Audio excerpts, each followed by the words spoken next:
It's coming. It's coming. It's coming. It's coming. It's coming. It's coming!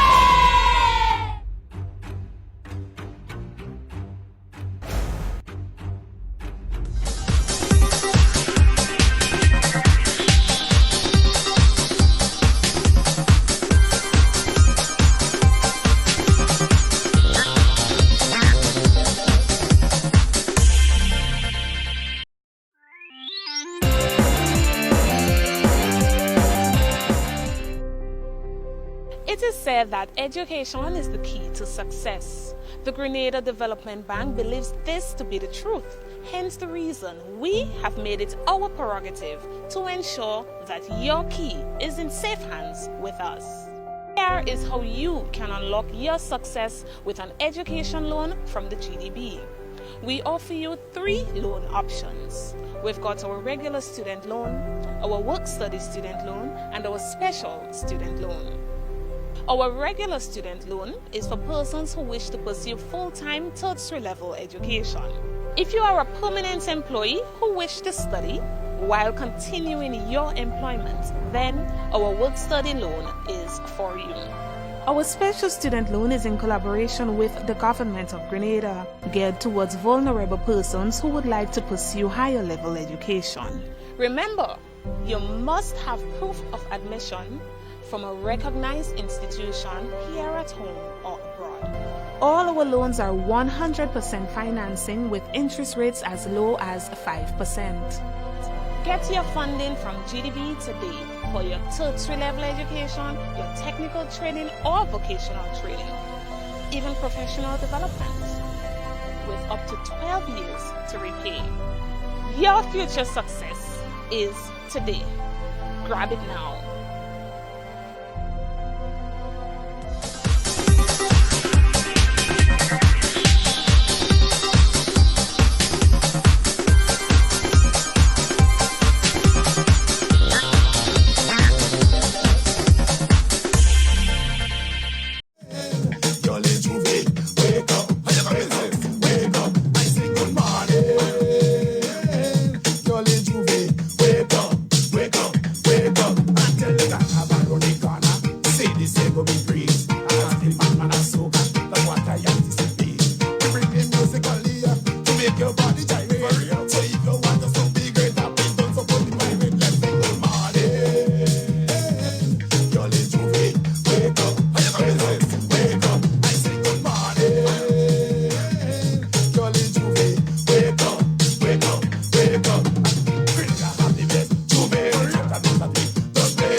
Good morning, Grenada, Carriacou, and Bidimatic. Once again, it is time for Hard Talk. My name is Sheldon Scott. And I'm Devon Romain. Yes, indeed. All right, it's a beautiful Thursday on the Isle of Spice. A bit overcast, but it is still nice. Rainy, not overcast. It's not raining down on my end. It's not raining here. It's overcast. It's raining when the water is coming down from the sky. It's not rain falling now. So don't correct me when I write. Overcast. I know if you go outside, though, you see the rain falling. Yeah, not here. All right, yes, indeed, a beautiful. I think I saw a cruise ship in. Yeah, there's a ship in, so we have some visitors. Celebrity something. Is that celebrity? Celebrity cruise. But they're not supposed to be on that boat. Or is that celebrity? Yeah, it's supposed to be on that boat. It's one cruise ship. It's our final program for the week. It's been a short week this week. We had the Parliament sitting on Tuesday. Then we had the post-cab yesterday. So, and on Monday, we had full program Monday and full program today. And tomorrow, it's Good Friday. Yeah, today being Holy Thursday. Yeah, today is Holy Thursday. It's a beautiful one. Oh, good. Watch. We ain't say nothing. I've seen both phone lines ringing off the hook already. What going on? Why everybody think today? Listen, we ain't sticking on it. We come into the phone line in a while and think. But before I do anything, the reason I was playing,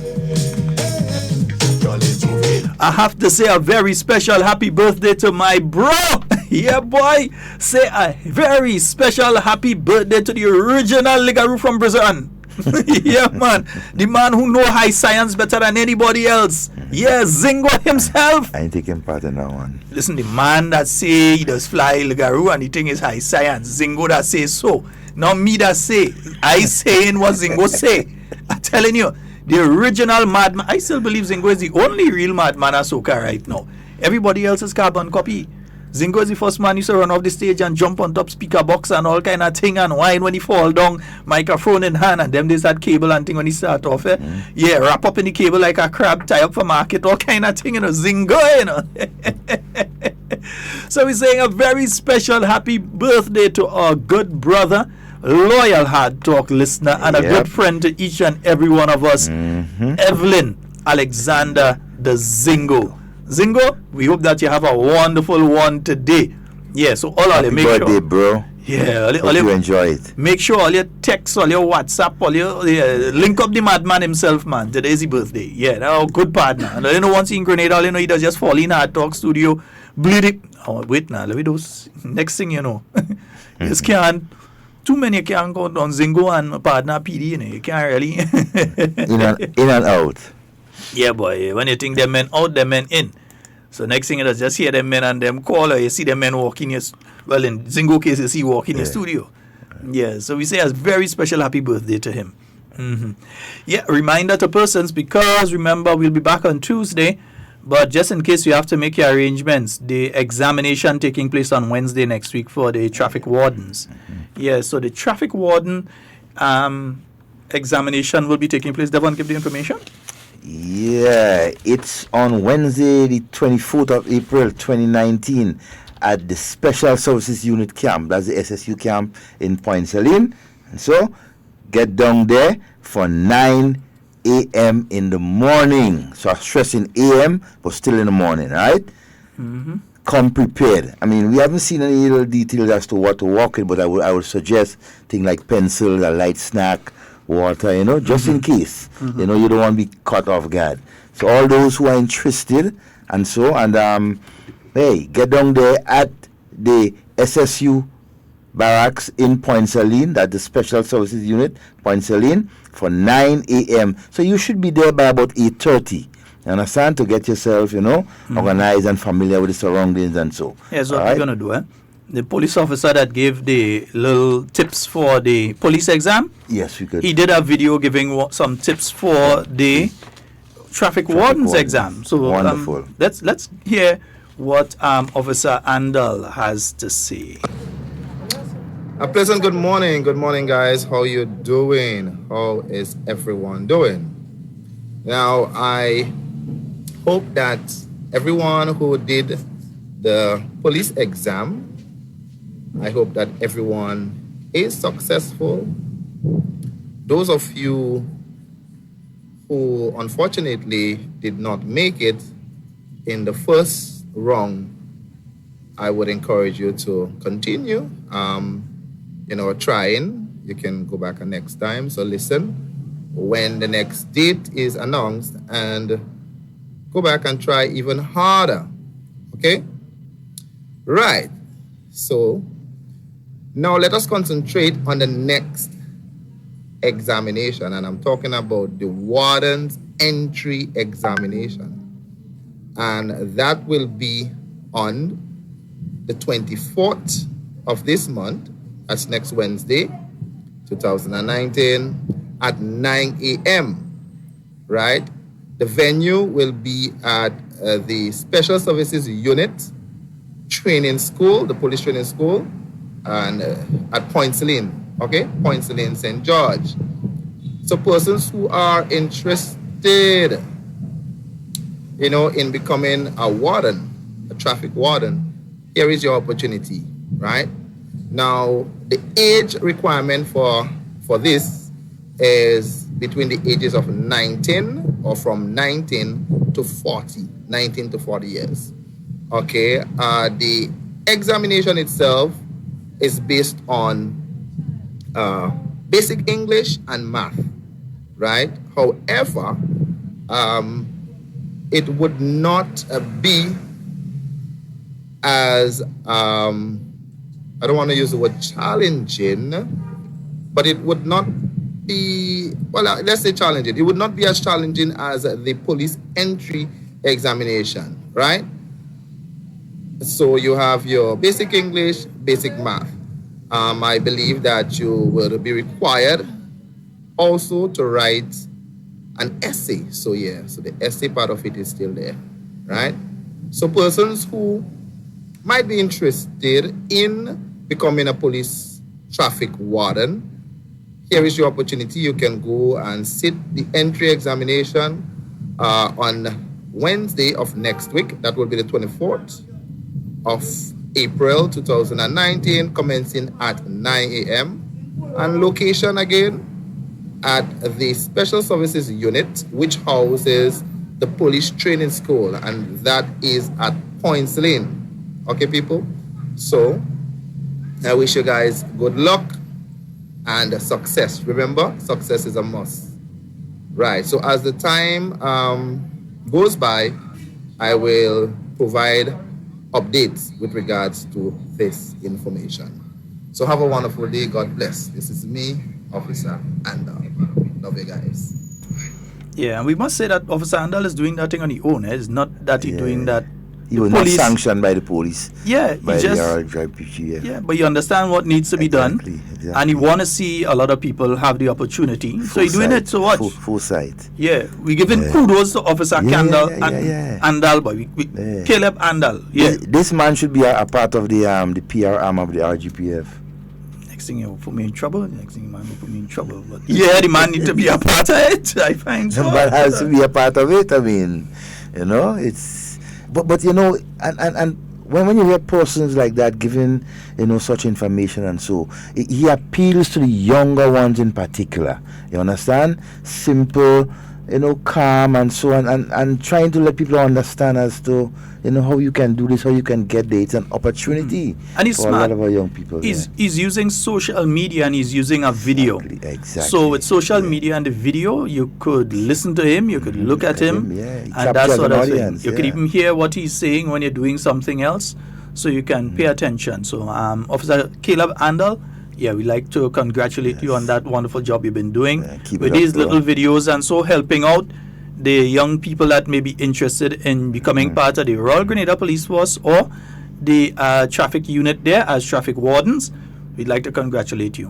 He basically giving them a buffer, what to expect, and so that first line of defense, he basically breaking it for them, And I don't know him. Yeah, but hey, very soon you'll get to know him. One of these days we might see him. Yeah, he might just show up here and to give some tidbits. Right. I think we're starting to go to the phone line because some people are real busy to talk. Good morning and welcome. Good morning. Yeah, I'm busy and wanted to be the first to say a happy birthday to the madman lunatic flying like a Uzingo. And Sheldon know that, so Sheldon refused to take the first call on the line. He could say it first. But it's okay. Right, I got his name. Yes, and he can't wake up yet. He can't wake up? Wake up what? Zingo could never wake up yet. I called Zingo and I talked yesterday afternoon, guys. And Zingo tell me, think, all you know him already. I say, okay, I have to make 2 stops and then I go check you. While I'm driving, I say to myself, I say, listen, take care of everything you have to take care of before you make that wake up. So I stayed out about until after 11 last night. I had to go supermarket, do bank, I do everything. Because I know myself today, when I link up with Zingo today, it's gone, the weekend gone, it's Friday, everything is spoiled. So I clear everything off my calendar, everything. Just to get there now when I hook up with Zingo later on. It's going to be our mass. We're starting it early. Mass launch in New York today. So you couldn't wait until after the Easter, man. All right. Yeah. All right, bro. We'd like to thank you so much. We're taking Monday off to commemorate the Easter, Easter. We're taking Monday off. Yes, That's man. the recovery day. All right. All right. HARDTALK for us. Sheldon. Yes, sir. Yesterday, we have a good friend, and you'll touch on not to bring back anything of the past yesterday. No that problem. thing you said, you reach out to a good friend out here in New York that do anything. Appreciate it. had him on the air night before, and I talked. We had a good conversation on the air live on the program pertaining to the information they're dispensing and how they're dispensing it, maliciously. Appreciate that. We love you guys. Have a good day, Grenada, Carriacou, Pity Madney. All right. Man, stand up. Yeah, ball. Yes, indeed. 4407377. I saw the phone line ringing a while ago. 347-329-3101. Yeah. Some station IDs, man. Yeah, 97.5. That's CitysoundFM, yeah. Mm-hmm. 89.5 CRFM, Oblian Monjulu. 92.9. Yes, Sister Isle FM over with Cynthia listening there. Well, she listening online, but you never know. She may have the radio on in the house too. Yeah. Morning, Cynthia. And 94.9 WeiVybz Radio in Brooklyn. Mm-hmm. Yeah, we just heard from the Kunumunu man. Yeah, the Kunumunu himself, Yes. The original Kunumunu. Yes, indeed. All right, so those of you looking to do the traffic warden recruitment examination, remember next week, Wednesday, is the opportunity. A lot of persons have been asking when and so on. I would think the age group would be between 18 to 35. Yes. Considering that if you spend X amount of years after and you're 36, that you will not qualify for a pension, as it is right now within the system, I would think that anyone going for an exam that would place you in such a position would have to be between the ages of 18 to 35. Yeah? Other bits and pieces, we'll get more and clarify. We have a call online. Good morning and welcome. Sheldon. Morning. I'm just calling to find some information. I'm just calling to find if you like if you have a plan and if you have a plan for people to help or something like that. For people to help. Yeah. What I would say you should do is contact the main office so they could put you on to the political people in the constituency. So you can call 4401875 and offer to assist in, even if it's your constituency, or if you decide you want to help in another constituency, you can do that. But call 4401875 and you can speak to the lovely young ladies there. Okay, then, thank you very much. All right. 1875? 1875, and there's also 1876. That's the main office number. Okay, then, thank you very much. All right, my dear.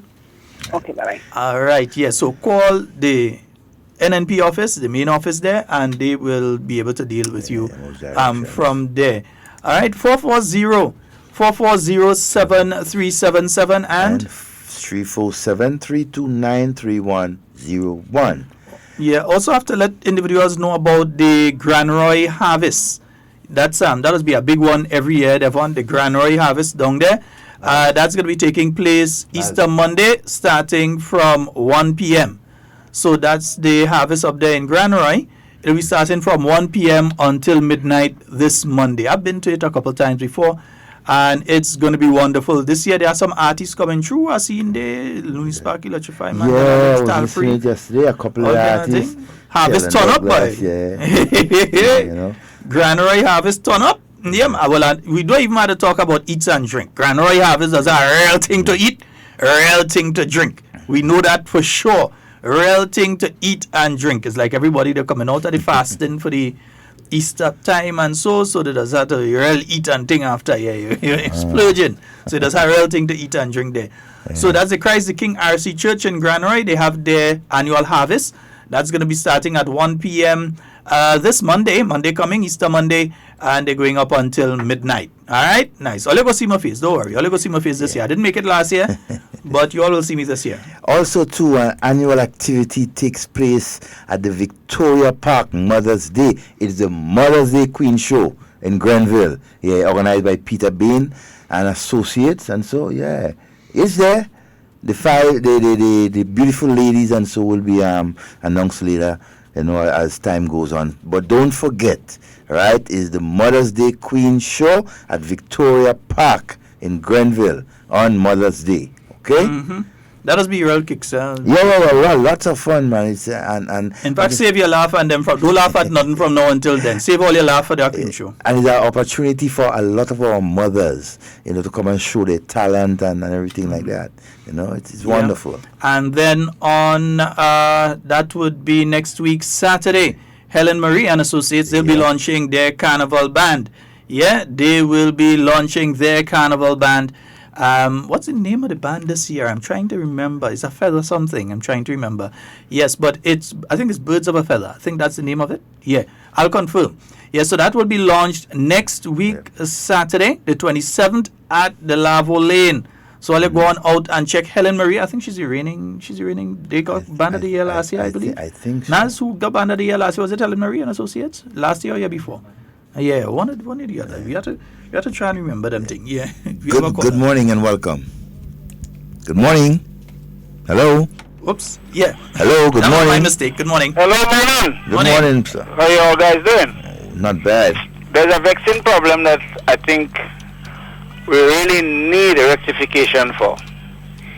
And that is the plowing machine that is so necessary for our River Valley farmers, and especially me right now, because I have a piece of land to plow that I can't go doing it adequately with my fork in my hand.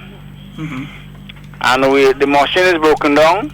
I heard an interview with our representative, Miss Moses,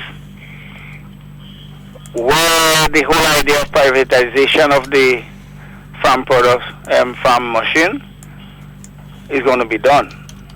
But even if it is not finished, or the whole process is not finished now, the machine, if it is working, we need the machine to be on.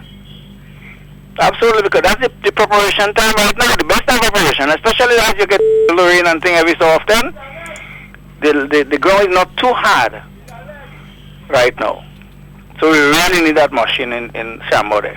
Mm-hmm. What I could remember though is that sometime last week, how long have you been having this problem? Because I know last week. Well, when the machine has not been around. Because early last week, I saw a notification come out from the Ministry of Agriculture that farmers who want to have their land tilled and so on should contact the ministry because they're ready to go out and do that. So I don't know if between the beginning of last week and now, you have been in contact with the ministry. No, I have not been in contact, but I interviewed Miss Moses just what day it was, Monday? Yeah, but remember, Miss Moses may be telling you that. She's telling you that from the perspective of what is intended. I'm telling you what I saw from the Ministry of Agriculture about last week, Monday, that a notification came out so that farmers can apply to the ministry so that the machines can come and do the tilling. Well, I hope that is ready right now for us. Yeah, because because you're the second person since I saw that.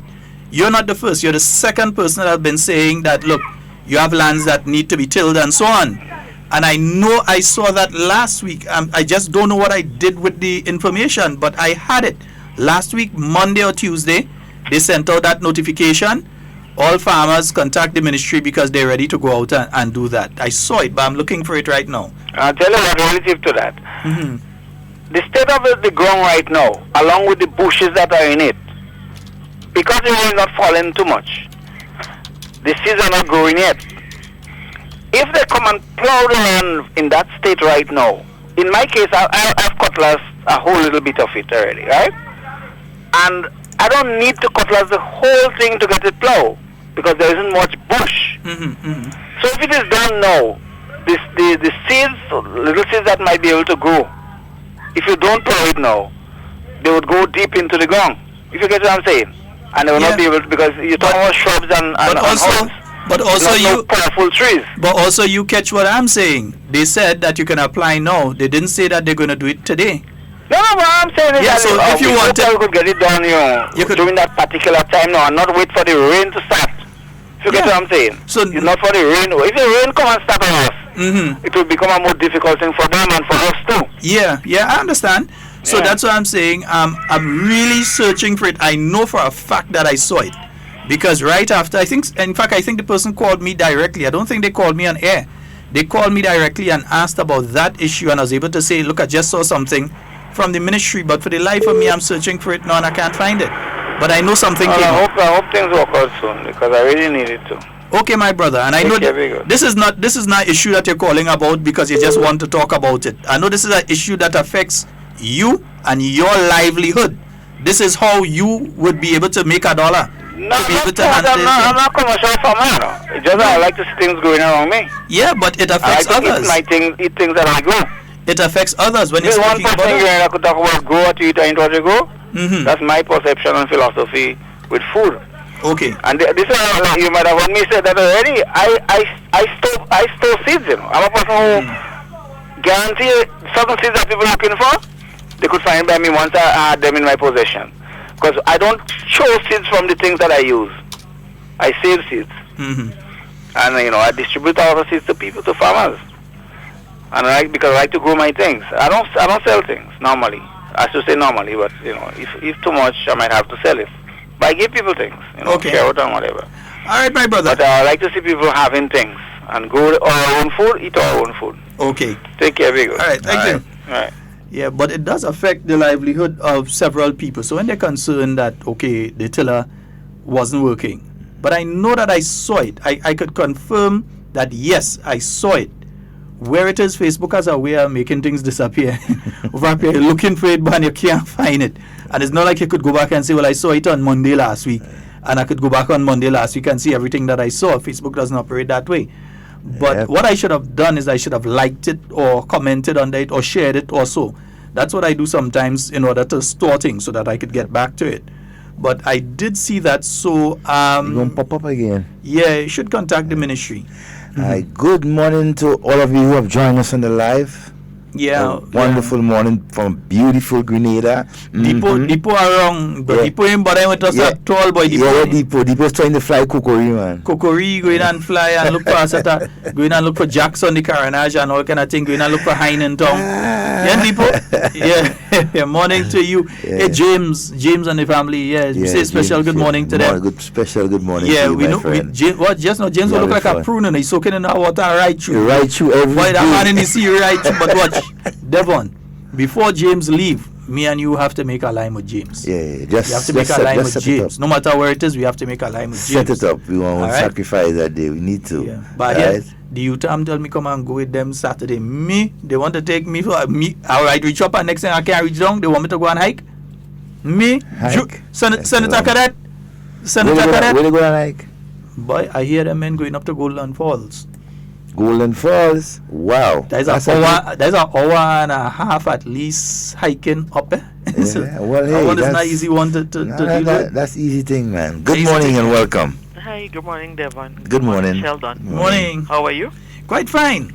I think it is important that Hey, I wait, hold on. Oh. Wait, let me just make sure, Minister. Yes. All right, guys. I just making sure. Yeah, I think it's important that I call your program based on I had a conversation with a young lady a while ago, and well, she made a comment on Facebook, and I knew her because I taught her in school, so I actually decided to speak to her privately, and on the issue of I think I made a statement in dealing with the 5-year-old child who was allegedly abused by the 44-year-old man.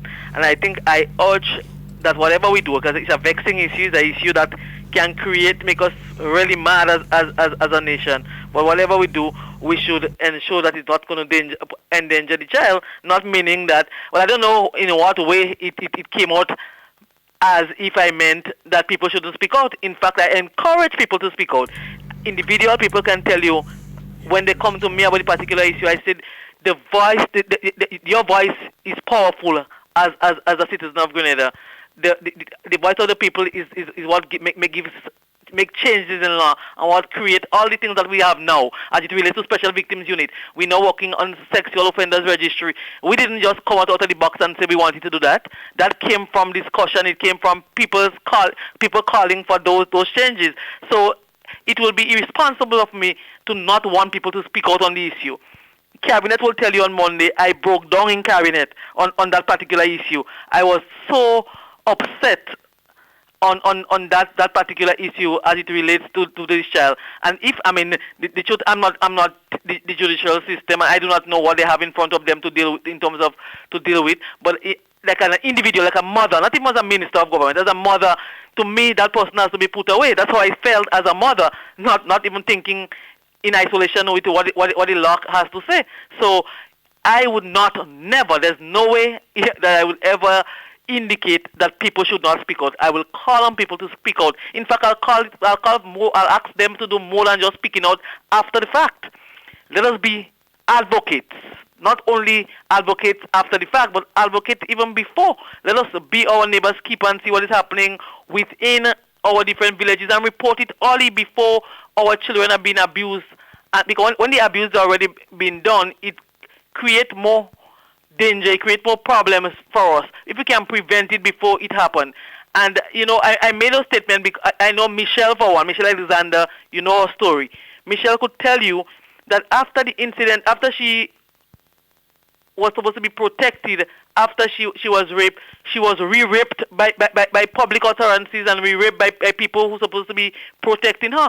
So based on all those things, I was saying that we have to be conscious of how we put out the information, because a media person said to me, I am listening and I'm afraid that somebody would say, who's the mother? So in that respect, I said I had to speak and say, let us be careful how we say and what we say, but not to speak. Minister, the thing is that yesterday we played your audio over again from the time Mr. Speaker announced you to the last word that you said, and nowhere in that 2 minutes and 37 seconds did you tell people not to post and not to go on social media and talk. You told them to be responsible when they're doing so. No, that's exactly what that's exactly what I mean, because the truth, as a parent, even I had to respect the fact that I'm a minister and know that there's certain things I could and cannot post. But even as a mother, I felt like I wanted to post when initially when I heard the issue, because I was on the case from day one. The police officer would have related to me that they have this case, and she can tell you that I was sick for the entire week, and finding out what is happening. How can we provide counseling? How can we do whatever for this child? And also for justice to be solved. So in any way, for anybody to believe that I meant that people should shut up, no, people have to speak out. That's the only how we can get results. We are not here solving for ourselves. We are not solving in isolation. We are solving people, and we have to hear when the public speak. But as a minister of government, one will appreciate that there's no way I can go out there and say that the judges made a mistake or the judges do whatever, because I do not have the evidence that the judges have. I do not know what they're looking for. I'm not no legal person. But also, as a member of government, it will be also irresponsible of me to make any public statement as it relates to the judgment. In fact, if I do that, people are asking to do that. But if I do that, it's the same people that will turn around and ask for my resignation, because I do not understand my function as member of the executive. That would be going against the principles of cabinet. It would be going against the principles of government. It would be going against all of the principles in relation to this particular issue. No, that's what the same people will call and say she has to be. She's sending no resignation right now, because I cannot go and say the court is wrong or the court is right, because I do not have the evidence. I do not have what the court. I do not know what the court is looking for based on what they have. But I say that we have to do all in our powers to protect our children. In fact, let us try to protect them even before that happens. Let us be advocates, because a lot of people that talking, they are just keyboard advocates only after the fact. Many of them that still want to say, well, the minister this and whatever, they are just advocates after the fact. Let us be advocates now. Before an incident happens in our community, let's open our eyes and see. Let us report any irregularities to the police. Let us open our eyes when we see our school children are being lured away by men. And report those cases so that it can be dealt with even before any crime is being done. But Minister, there's the wider societal excuse me, I don't know what's the matter with my throat this morning. There's a wider societal issue here, where in communities we allow some statements that are passing and certain behaviors to go as a society unchecked. The guys who are in the village and see the little 10-year-old passing and make the statement about one more plum season or one more mango season for that one, and nobody starts to pay attention to the person that's saying that. Nobody starts to say, well, that's a pedophile. That person is a danger to my children and to all the children of the community, until something happens, and then they start to cuss, but why government allow that to happen?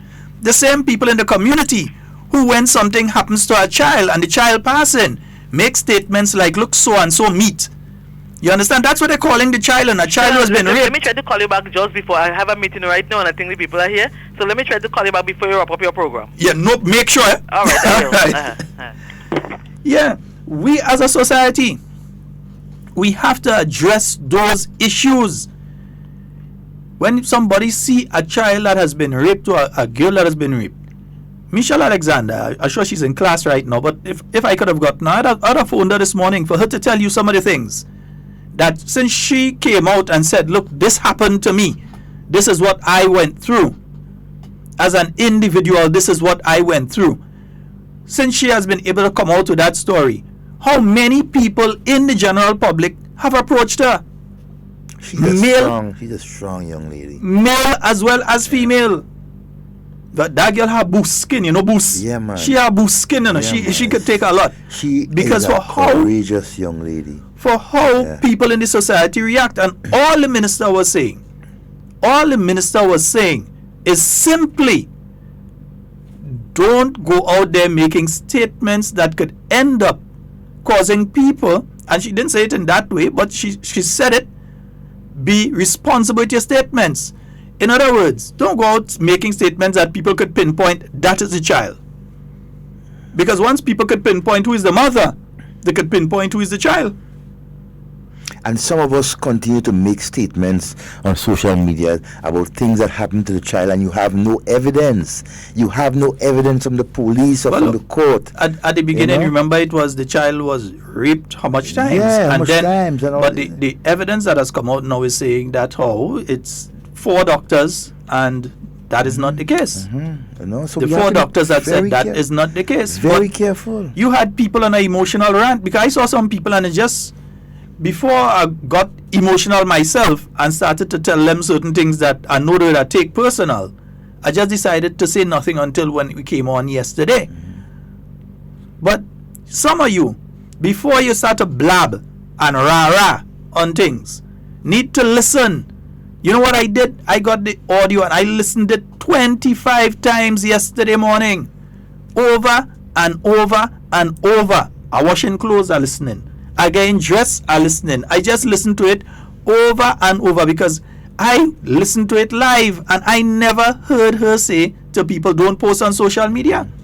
In fact, social media is one of the reasons that you have a rise in the number of reported cases right now, because people have been using social media, because people have been speaking out about the issue on radio and in the newspapers and on television, because you've had this increased awareness of the issue. Many children who may not have spoken before are speaking out now. Because they got a wider forum to do so. Yeah, and that's good. Good morning and welcome. Good morning.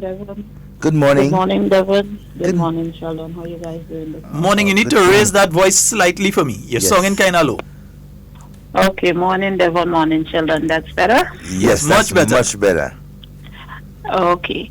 Well, you know, as usual, I always have my 2 pence to put in and everything else. To this matter with this child, the last sexual abuse uproar we had in Grenada. This is my first comment via social media, anything when pertaining to this. And the sole reason being because we have a tendency to sit down and pass judgment or to make comments before we actually know what happened. And if people sit down and do their homework, right, because of the few cases that came prior to this and the backlash that happened, I would state one of the cases had to be with the mother in Jamaica that had used a machete to discipline her child, and the way people behave, and then in the fact when you get to understand, oh, the mother is a nice person, whatever it is. People need to sit down when a situation is being brought forward to the media, sit down, get the facts first before pointing fingers, because, you know, sometimes we are people first, right? We are people first, and sometimes people do things emotionally before actually to get a reaction, before actually sitting down and thinking the process through. Because in my case, when I heard the case, first thing I said to myself, God knows why I do not have any children. Because I would say, maybe not even having children, and that happened to either my niece or my nephew, I don't know what I would have done knowing that this gentleman admitted what he did. You understand? So I think people have to start realizing that you need to do your homework first, and the pointing of the fingers doesn't help anybody. You understand? We have to stop pointing fingers as who didn't do what and who didn't do what. If you're so concerned and you want to do, make it your duty. Okay, this is a case that happened. Let me see who I could find out from, what did you do, what did you not do. And then, in turn, say, well, okay, let me put some people in place who could help deal with the situation and find out what it is. And stop pointing fingers, because you know what? At the end, some people, you end up looking stupid, you sound stupid, and at the end, you embarrass the country by saying certain things, and then you blow over certain situations that not even supposed to be. So sometimes we got to draw back first before we open our mouths. And honestly, I was one of the persons who, before anything happened, I used to be the maybe first or second to jump and say something. No longer, because you have seen a trend on social media where that things are being said, and then when you get down to the fact, that is nothing far from the truth. That is why I myself do now. I listen, I do my research, and then I comment. Thank you, guys. All right, my dear. Thank you very much, my dear. Have a wonderful day. That's one thing I learned. Always do your research. And that's why when we started speaking about it on Monday or when, I made sure to say that it's important. There were holes in the story. There were some things that just were not connecting. And that's why I said there was something important that had to be researched first before went forward and said anything and I was listening on it. I was listening to you, and you were basically trying to avoid to make any comment because of lack of evidence or whatever. Information. You know, and that was the and the whole other key. thing, as even as a person in the media, it is difficult, because I was told just go to the court and you'd get the information. That's not the case. Many of these, since they involve children, especially children of that age, these cases are sealed. You don't get that. Like that. If somebody who is involved in it brings the information out, that's one thing. But it's not like you could just walk down to the court and say, well, it had this case. Because number one, which case you're asking for the information in relation to? And by the time you ask for that and so, because of the nature of some of these cases, and to protect the victim, not the perpetrator, to protect the victim, they do not always give the information in relation to these sorts of cases and so. So you have to be very, very careful when you're saying things. And that's to underline the statement made by the minister in Parliament. Be mindful. Be careful of what you say, what you post on social media, because who it will affect mostly? The child. You know, and that's the point. Right, you can post, but be an advocate. The outrage, including by Junior George, and that says a lot to me, that Junior could listen to what the minister says. And Junior, yes, upon you, take it, right? It says a lot to me that you could listen to what the minister said and infer from what she said that it was an attack on you, or it was an attack telling people don't post or be silent, don't speak about the issue. It says a lot about you and your ego that you could take that approach. Because it wasn't a personal attack on you. It was saying, be responsible in what you're putting out. Because once you start to put out specific information, people start digging. Will be able to say now, that child. So the child come in town, and the parent might bring the child in town, and they're going to shop, or they're going to eat a nice little pizza somewhere. Well, if you had to eat pizza, let me tell you, go by Rick's Cafe. Anyhow, but if you're going and eat pizza, or you have to go and eat a nice little ice cream, which you could get by Rick's Cafe too, right, you're going down there. Once you're doing that kind of thing, and the child can't even feel comfortable down there because people pointing and calling name and saying, look, the child, daddy man, die Alexander meat, die that one meat, die this one meat, and that kind of thing. Once people reach to that stage, you have a problem. Serious. You have a problem.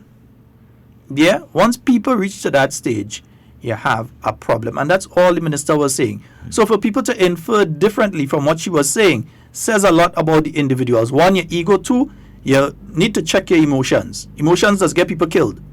Yeah, believe me, emotion. Devon, you're a military man. One of the first things they teach you to do is be unemotional. Exactly. When they say do that, do it and think nothing about it. Do it.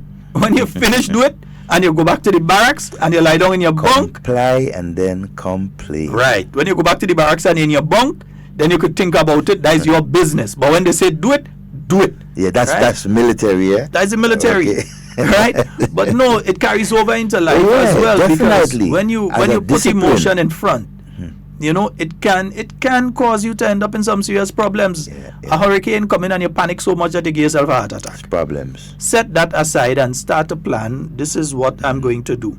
An earthquake passing and you start to panic and you run outside, boop, something fall and hit you and kill you. Emotions is always the one that... Check your emotions. Yeah, check your emotions. And that is why we must be very careful. And Minister, we really I applaud you again, you know, for trying to get people to understand. Look, the important. Most people missing the point. The child is who we need to protect. Nobody else. Yeah. Not ourselves or the perpetrators also out there, but the child, children. These are our mission. Some people are saying, okay, they're going to create this list and they're going to put out all the child molesters and all this sort of things. Let me ask them a question. A man sexually molests his own child, right? Incest. He interferes with his own child. He's arrested and charged. He goes to court.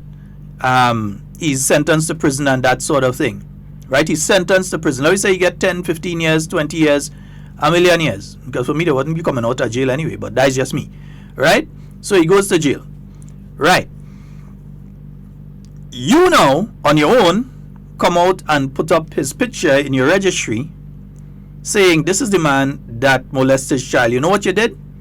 You ain't do the man nothing, no, because the man already in jail. Yeah, he committed that crime already. What you have done now is expose the fact that his daughter or his son that he molests is the victim. Yeah.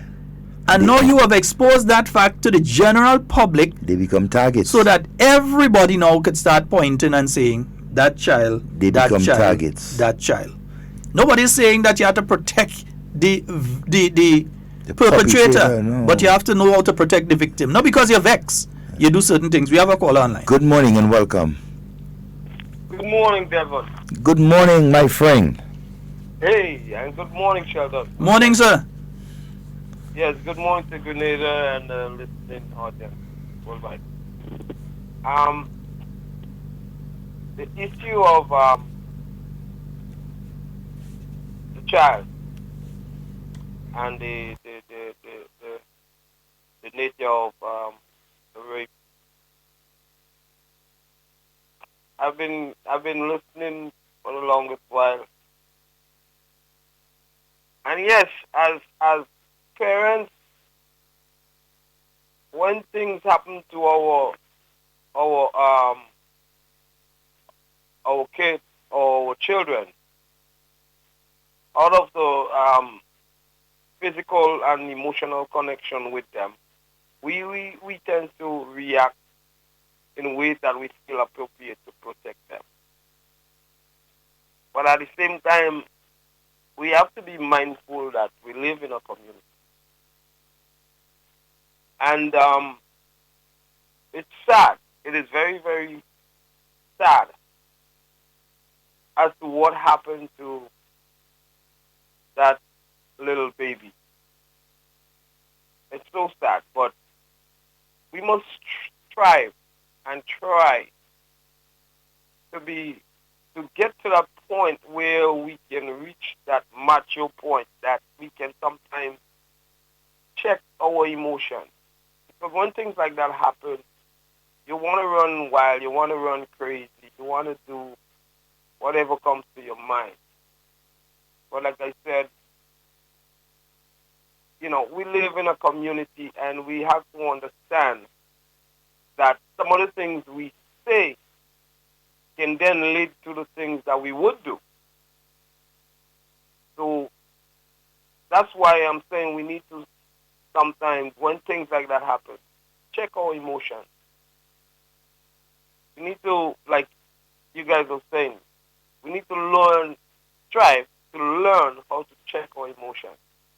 And to some of the people who felt it was necessary, something of that nature, to just air it out, I like to say to them again, check yourself. It's not about ratings. It's not about the force to put it out. You know, you want to, the first and foremost, the person that's supposed to be protected there is the child. And I don't see how we can think that just putting it out there is protecting the child. Putting it out there is not protecting the child. You pass it on to the appropriate services and let them deal with that. Nowadays, everything we want to go viral. Not understanding what we're doing to ourselves as a people.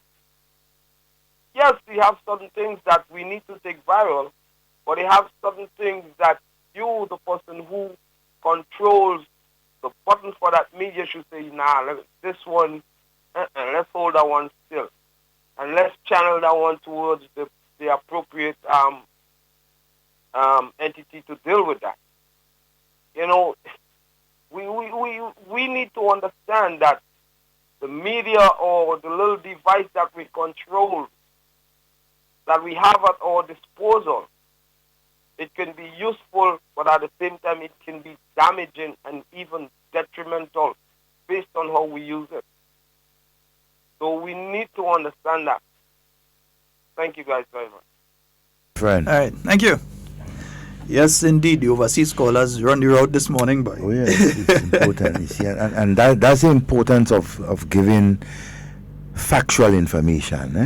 And so people become more aware, and then they contribute, right, towards that, and instead of just saying things, but they contribute positively, give ideas. Yeah, because I would congratulate Junior, for one, for bringing out the story. Of course. I'd congratulate him for being the one to bring out the story and for sensitizing the public about this particular issue. I would congratulate the people who are on social media, who have been looking at different aspects and avenues, making suggestions that government should implement and can implement. In other words, suggesting changes to our legislation. Although some people are suggesting what's already in the legislation, which means that they didn't read the legislation. And it's open, it's there online. Laws.gov.gd. All the laws of Grenada are online. So there's no excuse. But there are individuals who are making some suggestions that are very valuable.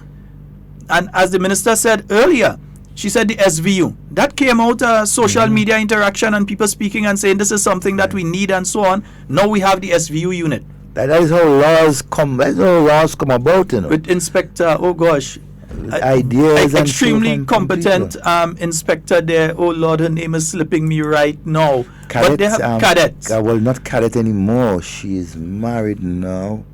So it's cadet I know her as, but she ain't a cadet right now. She's an inspector. Yeah, she ain't no cadet.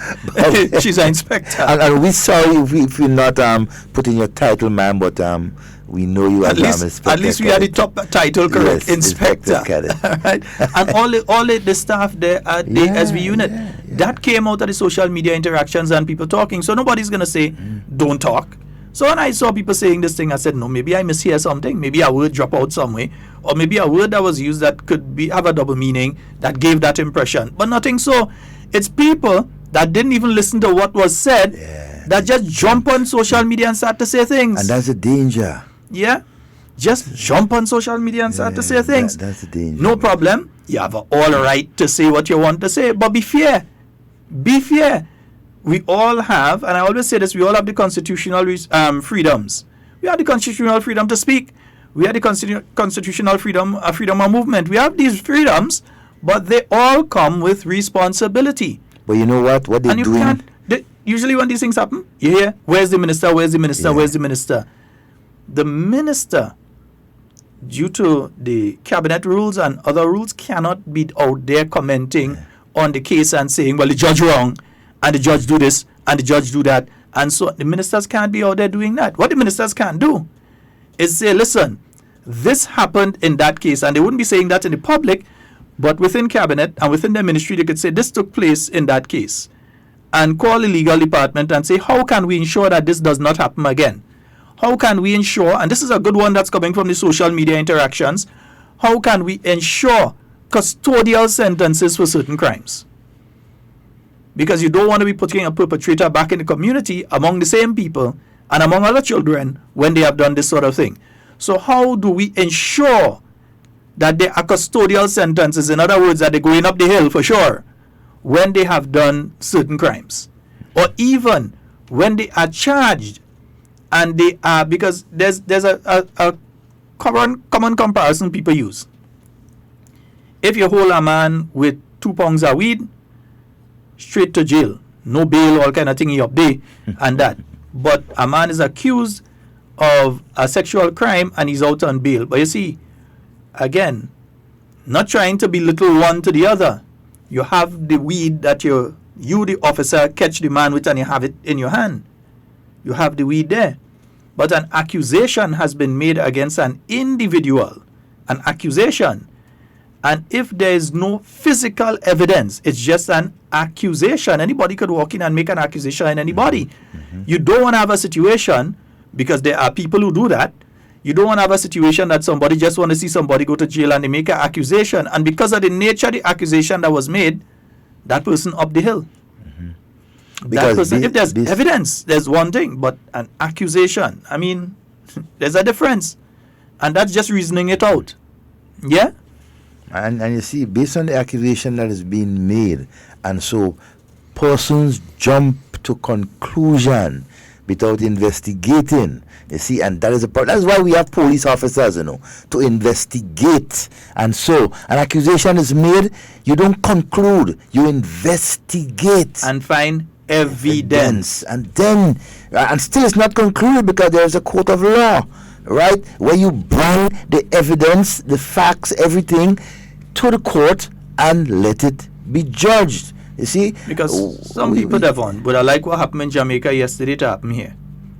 Now, in Jamaica, an 8-year-old girl went missing. They found her body. The police have arrested 2 individuals. There's a third individual that the mob attacked. They burned down the house and they burned the individual too. They killed the individual and they burned them in the house. And a lot of people are praising that, but I have to ask the question, what if the person that they held was innocent? Yeah, and not only that, what if, let's say that, okay, the accusation against 3 of them, but what if you allow, based on the action that happened yesterday, you can allow the other 2 to go free based on the evidence that will come up? What about if those 2 that you already have, right? And so, I mean, it's an accusation. Mm-hmm. You cannot find the evidence for them because it cannot be corroborated with the one that you killed. Cowboy justice, That is unacceptable. That is unacceptable. And you see, the other thing with the lynch mob is the lynch mob does get it wrong a lot of the time. A lot of times. Because the lynch mob ain't going on forensic science, they ain't going on evidence, they ain't going on anything but emotion. Somebody dead, we think is you, kill you. Emotion. And that is what happened there. Because, and you know what happens sometime? The persons who actually do the crime come out as witnesses and say, hey, that is the man that do it, I see money passing, so and so. Because they would know the details because they are the ones that do it. Exactly. And simply set the man up because he can't defend himself and say, hey, that's the man that do it, everybody jump on him and kill him. Not realizing one of them that killed the man and one of them that involved is the one that actually do it. There's a lot of what ifs and how and so on in relation to these things. We have to be careful how we approach things, because if we approach it just on emotion, what happened in Jamaica yesterday, and even what happened in Trinidad yesterday, there was this video that went viral in Trinidad yesterday, this guy beating his mom with a belt, and by last night he was dead. And people went on emotion. We have to stop the circle of crime, because what happened right there in Jamaica, right, the crime continues, right? An accusation, the young lady had been found dead or whatever, but the mother or the mob go about and commit a crime, another crime. I mean, that is what we want to teach our young people. That is what we want to continue doing.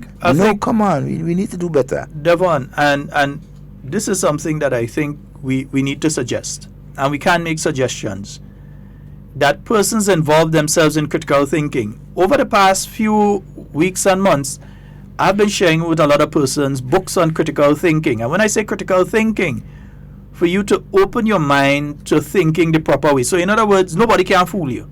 Nobody can trick you. You have a mind of your own and you think properly. It's one of the courses that helped me the most when I started at TAMCC, well then Grenada National College years ago. It's one of the courses that helped me the most in my entire life. I always thank Mr. Ralston Adams for that one. May his soul rest in peace. Anytime I see his wife, I still tell her thanks for what her husband did. Because it helped me and lots of others in the way that we think and reason out issues. It helps you to reason things properly. For instance, and we're speaking about evidence and this kind of thing, there's another issue where I see a lot of people jumping on the back now of Minister W.I and saying that, oh, he said that, oh, it are not now, they but it have. You come to me and you say there is a boat out there with these nets, that's put out the nets. They have two things that sent out to the side with these drag nets. So when they're dragging, they're taking everything in the water when they're going. Young, old, garbage, fish, everything going with it. They scraping. So when they pass, it are nothing there. If that is taking place, it will be affecting the livelihoods of not only Grenadian fishermen, but Vincentian fishermen and even Bajan fishermen, according to the area that it is happening in. It was reported the Grenada Coast Guard went out. Nothing. They continued to review and research. Nothing. But reports keep coming in that these boats are out there and they're doing that. Now, the minister, when asked about it, said, well, no, there's no evidence of this, so it just seems as some sort of mischief. Because if every time you come and tell me the sky is falling, and when I look up, the sky is still there, I go and think, it's mischief. Yeah? Yes, Hannah, it's called dragnet fishing. So I would think it's mischief. But if you're saying that that is happening, this is the year 2019, not the year 1919. If in 1919 that was happening, and you couldn't get a photo of it, I could understand, because then our camera was about the size of this mixer that we have inside here. Big, might have been long as me. That is how them camera used to be there now. You have to shove your head through thing and cover it. And these days, you could very well take a picture with a mobile phone. Yep. Even if you don't want to take a picture, when you're out there, your basic safety equipment is supposed to include radio. Yep. And if you want to have your cell phone, according to the distances cell phone can work. I'm not too sure if cell phones would be able to work in the areas that they say they're seeing this vessel, although one individual said they see the vessel from land. So if the vessel does exist, what is stopping you from phoning in the location of the vessel or radioing in? Because you're supposed to have a radio on the boat. Yep. You're not supposed to be out there. Your boat, in fact, ain't supposed to be licensed unless you have the proper safety gear and so. So you're supposed to have your radio, right or wrong, Nazi B? You have to. I know you're a man that's handle boat and thing too, so you're supposed to have a radio and these sort of things. And if there have been so many sightings by so many fishermen, and notice, I'm not saying that all you're lying, no. I'm telling you all how to prove what you're saying. One, the boat must have a registration. The boat must have a registration. Name. If the boat doesn't have a registration, what port it going into? It must go into a port. If it's fishing and it's collecting fish, it must have somewhere that it deposits the fish. Unless it has some island somewhere that you just go and put it on another boat and send it. But it must be a case where you can either, if you're afraid to take a picture, then you take note of the boat's registration. That boat must have a GPS on it. I could go online right now. I could go online and tell you where there are certain fishing boats around the island of Grenada. It's available online. I could go and tell you where the Osprey Express is right now, where certain pleasure craft are right now, including boats that park up on Port Louis right now. It is available. You could see boats that park up in Harvey Vale all the way up to, in fact, if I want to see boats that park up in a river in Africa, I could check it right now.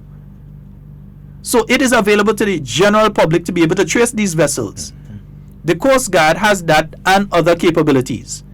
But then you're speaking about a Coast Guard and how much vessels we have. What about, how much vessels we have now? 3? No, 3 small ones, and that's about it? Yeah, 3 small ones. Trinidad, who is Trinidad, had 30-something vessels or more and still buying more. Plus helicopters, plus 2 aircraft. And they still can't stop boatload of Venezuelan from coming over from Venezuela into Trinidad. They had the TTS Nelson, big boat that could carry helicopter, all kind of thing. they still can't stop some Venezuelan from crossing over with submachine guns into Trinidad. The Venezuelan just had to stop $40 million worth of cocaine from leaving Venezuela to come over into Trinidad. The authorities in Venezuela stopped that. You have the Trinidadians complaining about all kind of criminal activities taking place and all the guns that are coming over from Venezuela. They with their 30-something vessels. And they have vessels in the Gulf of Paria, they have on the Atlantic side, they have on the Caribbean sea side. Cannot stop that. But Grenada, with its limited capacity, help them. Help them. Instead of saying that the minister saying they're lying and all sort of things. Help them. Prove that there is a vessel there. And then the Grenada Coast Guard is working in conjunction with other Coast Guard. They don't work on their own. They work in conjunction with St. Vincent because this is an issue that affects St. Vincent. And they work along with Trinidad because this is an issue that would affect Trinidad. And we also have the regional security services. And so, I mean, our authorities here would collaborate with them, get information, because if it is happening, it may not be happening only around Grenadian waters, right? It might just be happening around the other islands and so on. The gathering of information would be so important. I mean, so. Yeah, so. Good morning and welcome. Good morning, Sheldon. Good morning, Devon. Good morning, my friend. How's everything? We are good. Sheldon, Devon, you know, they just saying, onset prevention is better than cure. And Brother Sheldon, what if that happening in the village and in the community? This sometimes big men see long, and they see young girls, a young girl passing, and the remarks they go make about young girls, right? It's so bad. And sometimes we men, they hear that remarks, and they could discipline some of the men who saying that, but they would not say nothing. They just leave that. When this man go out and do this thing to the young girls, the same men try to cry down the young girls, right? And Brother Sheldon, I want to say, we men and people in general, we supposed to protect the young people of our nation. We have somebody to protect them. Right? And many times we like to talk and say things about the young people. But what are we doing to help the young people? Right? What are we doing? Look, sometimes we want to just criticize, say all kind of things about the young people. But what are we doing? Are we setting an example for them? Are we setting an example? I want to say I support the minister. Many times we hear things and we want to take it and print out there. We have no evidence. As we say, in the case, you know, information, but it's the evidence that we get. And if you get the right evidence, the person who committed crime could set free. You can't blame the judge, you can't blame magistrate. Alright, so I call in upon the senior citizens, men, especially men. We have to respect the young people of our nation. We have to respect them because we have children, we are girls' children, and we don't want to see that happen to our girls' children. So if you love your children, you should love your neighbor's children. And whenever you person hear men say nothing about young girls, men that are responsible and care about people should discipline these men and them who don't care and want to be prey upon the young girls and young boys of our nation. So, Brother Devon, Sheldon, I want to say you all have a wonderful day. God bless you all. All right, thank you very much. Yeah, so 4407377, that's the number for you to get through. 347-329-3101. Yeah, go ahead. You know, just saying good morning to the people of Carriacou and Petit Martinique.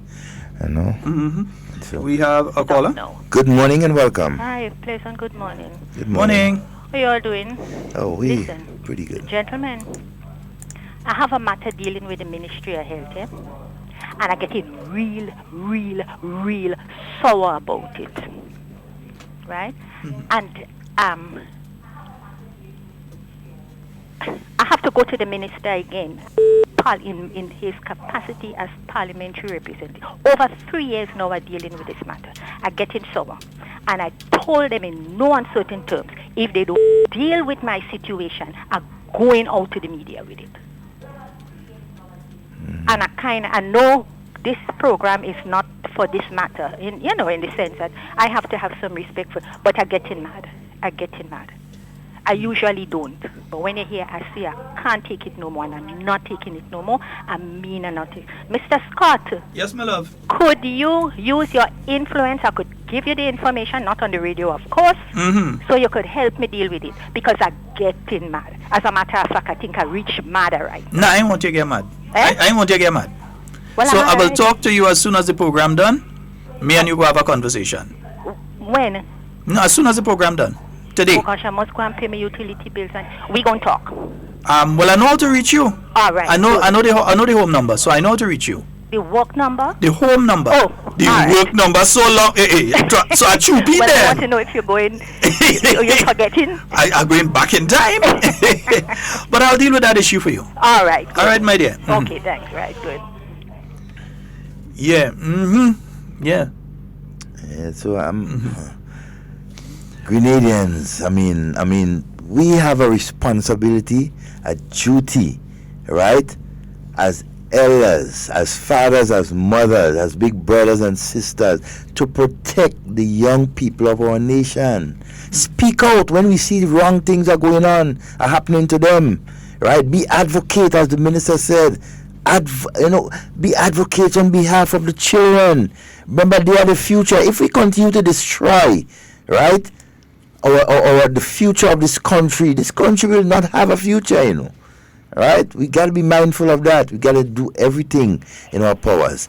Good morning, Sheldon. Morning. And Devon. Good morning, Kami. And happy Easter to you all guys. And to all the Grenadians, home and abroad.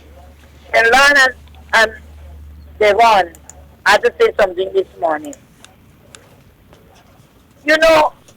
By me here, people have come and sit and without talk about the politics and what's going on in Grenada. You have some real wicked people in this country. And I have no apology for that this morning. No apology for saying you have some wicked people. Right? Anyhow, I'll tell you what happened. Just give me a hearing this morning. There are certain man and two women were here. They were talking about politics. They were talking about Mr. Peter David. And I respond, we were talking about something. I can't say it on the radio. Right? But these two people, well, go and see the man. So what I'm saying is, and Mr. Devon, if you go to see Peter, if you, Devon, go to see Peter, or you, Sheldon, go to see Peter David, and you need something, all you have to go and say, Mr. David, good morning. I come by you guys.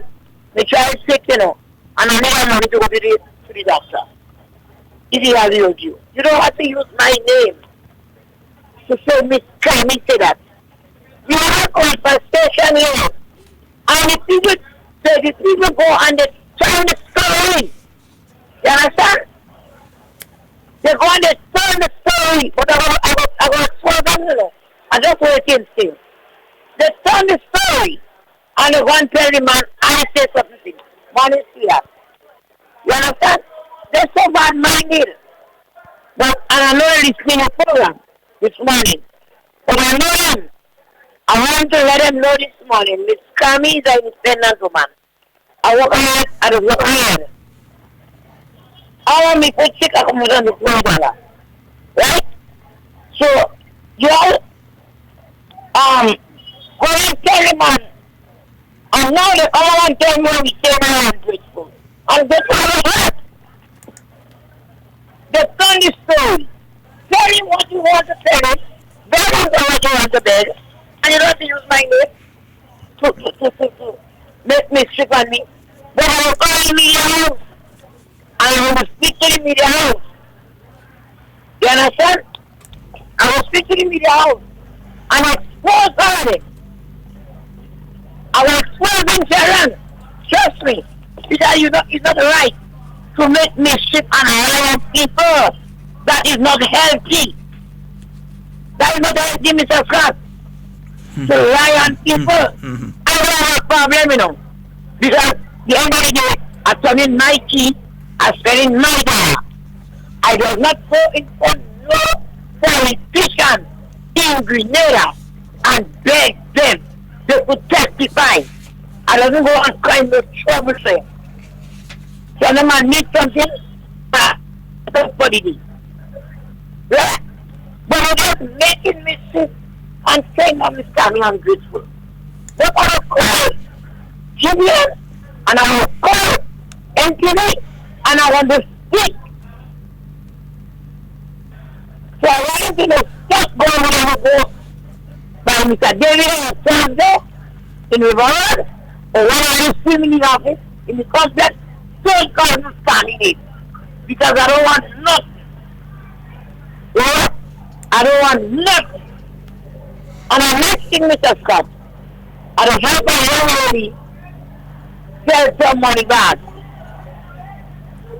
You only give me 6 bags to sell. You know, some guys came yesterday and they come and they watch in the bar and they take the human man and go with it. I don't know why people doing this thing. You want the bag, you don't have the money? Come here. I will pay later. I will give you the bag. But it's a take human man. But I have to spend the money to pay for the lady bag. And I helping you, man. And I want to appeal to the people. Or you don't take nothing here. Ask. Come and ask me. If I have to host and pay for it, I will pay for it for all. But you just pick up everything and go. It's not nice. Sheldon and Devon, you all have a nice Easter. Don't do what I won't do. And all the great ones, oh my God, happy Easter. Have a good day. All right, my dear. All right, Cabby. all I have to say in relation to these two things is one, Mr. Man, bring back the human bag. Yeah. How you Bring could do back the that? human bag. And secondly, you see this thing about bring go and bring come? There's a thing that they use in a class I was doing psychology one time, and they used that methodology where the tutor would whisper something to one person and pass that message on to the back of the class. Yeah. And by the time the message got to the back of the class, the message was distorted. It's not what he whispered to the first person. So by the time the last person got it and they were able to come to tell the first person, they say, no, that's not what he said. The message was changed totally from the beginning of the class to the back of the class. And there are some people who they ain't have to pass through the whole class, but you tell the first person and they change the message totally by the time they reach the end of the line. It have some people who specialize in that. Some people whose whole life is about that, because their life is about confusion. Their life isn't about helping people or creating better situations for people. Their life is about creating confusion and seeing other people miserable. There are people who live their life just to see other people miserable. Yep. They specialize in that.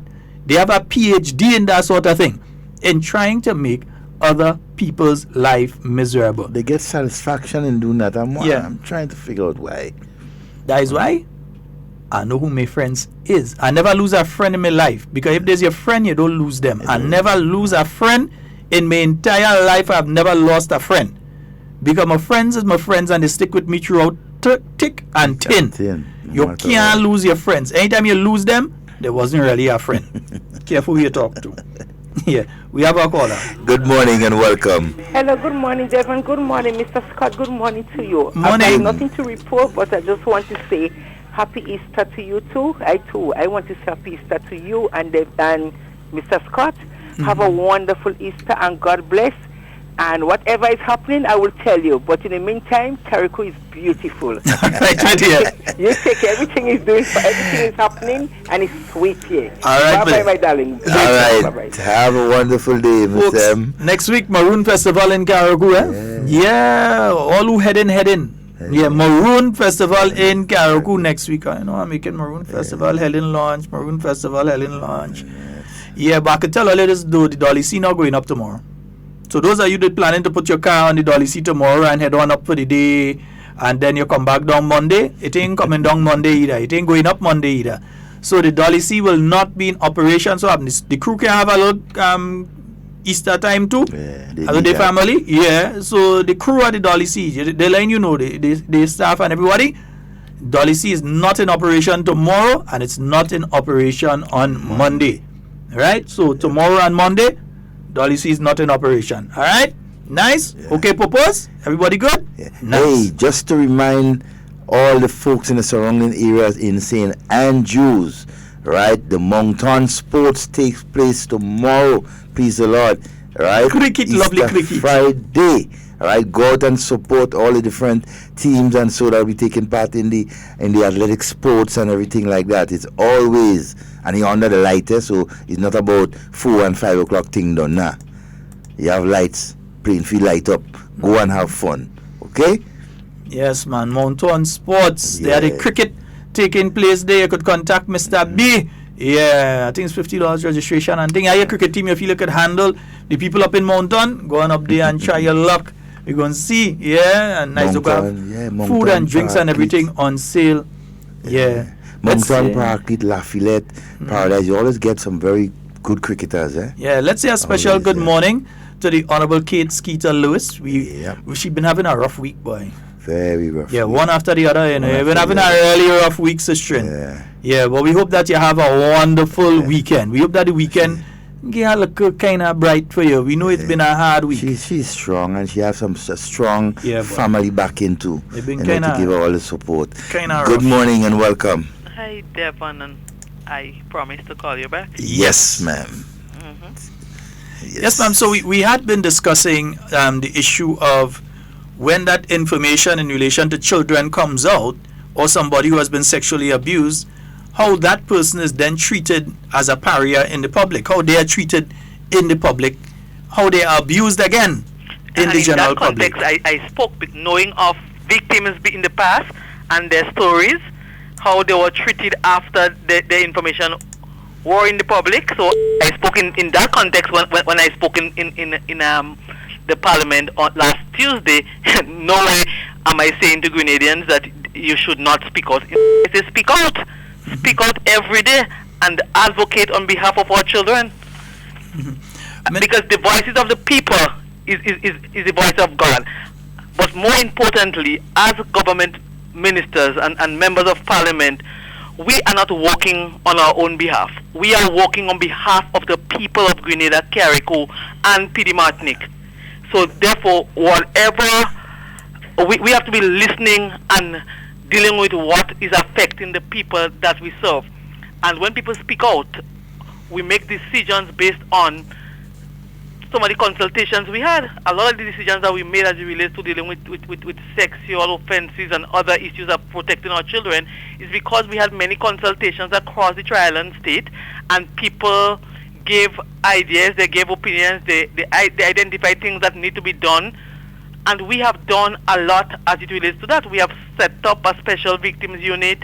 We have officers being trained for that special need, because in the past people were saying, I'm not reporting to the police because this is what they normally tell me. So based on that, we came up and we have a special victims unit where the people there are passionate, and I always commend them for their hard work and their dedication. This government is committed to dealing with the issue of child abuse. We are committed in eradicating child sexual abuse. Sheldon and Devon, last Monday, when the whole issue of that 5-year-old came up at the level of the cabinet, it was a different place altogether. I mean, you didn't want to see the Prime Minister. You didn't want to see other members of Parliament, because we were so upset. And it was a painful situation, a painful experience to hear that a 5-year-old, in whatever form, whether or not we have whatever you could do, even if you touch a 5-year-old, in my mind, it should not be tolerated. And therefore, we, as a government, will do whatever it takes as it relates to laws, whatever it takes as we put resources, we provide human resources and otherwise financial training to ensure that we can eradicate child sexual abuse. But understanding also that as a government, we cannot and will never be able to do it alone. We need help from the public. I always, on different medium, call on members of the Conference of Churches, call on the churches to work with us. Do not only be worshippers on Sundays and Saturdays, but let us go in the highways and byways and let us educate, because education is key as it relates to that, on advocating and providing the necessary information so we can prevent, because we do not only want to have to deal with, we do not want to even have to deal with a case of child sexual abuse.